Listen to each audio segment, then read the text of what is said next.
The moon hung like a cold, pale sentinel in the sky as I ventured into the heart of the city. It was a place that had always been teeming with life, a cacophony of voices and faces lost in the crowd. But for me, it was a canvas upon which I would paint my darkest desires. She had been chosen meticulously, her life scrutinized and analyzed until I knew her better than she knew herself. Sarah, that was her name, a young woman with dreams and aspirations, a life filled with hope. She walked the same streets I did, unaware that her fate was already sealed. My heart quickened as I spotted her, her silhouette illuminated by the flickering streetlights. She had a grace about her, a vulnerability that made my insides churn with anticipation. Her laughter floated through the night air, a melody that seemed almost cruel in its innocence. I followed her from a distance, my steps measured and deliberate. The shadows danced around her, whispering secrets only I could hear. She was oblivious to the danger that lurked just beyond her perception, the predator that was closing in. It was a game, a dance that had played out countless times before. I reveled in the thrill of the hunt, the anticipation building with each passing second. My heart pounded in rhythm with hers, the connection between us forged by fate and the choices I had made. As she turned into an alley, her laughter echoing off the brick walls, I knew the time had come. I approached her from behind, my steps silent as a specter in the night. The blade felt cool against my skin, a reminder of the power I held in my hands.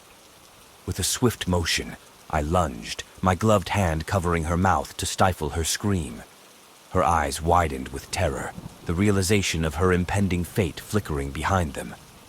I watched as the light in her eyes dimmed, replaced by an emptiness that mirrored my own. It was an intimate act, the act of extinguishing a life. As I felt the warmth of her blood seep through my fingers, a strange sense of intimacy overcame me. In that moment, we were connected, two souls locked in a macabre waltz. The world around us seemed to blur, the sounds of the city fading into the background. All that existed was her and me, the predator and the prey, the hunter and the hunted. It was a symphony of life and death, a dance of shadows that played out in the stillness of the night. And then, it was over. Her body lay lifeless on the cold pavement, a testament to the power I held over life and death. The rush of adrenaline had faded, replaced by a strange emptiness that gnawed at the edges of my consciousness. I gazed down at her, my heart heavy with a mixture of satisfaction and regret. The thrill of the hunt had subsided, leaving behind a void that I couldn't escape. It was a reminder that the darkness I had embraced had a price, a toll that I would continue to pay. As I slipped away from the alley, the weight of what I had done settled upon me.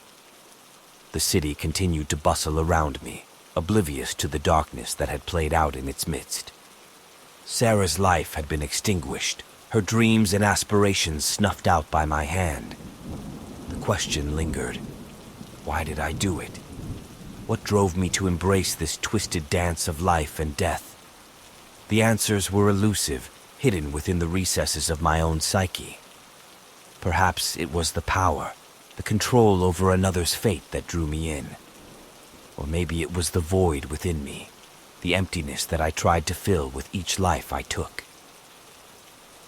As I disappeared into the night, the city's shadows enveloping me, I couldn't escape the haunting truth. I was a predator, a creature of the night driven by desires that defied reason. And with each hunt, each life extinguished, I was only left with a growing sense of my own darkness, a darkness that would forever dance within the shadows.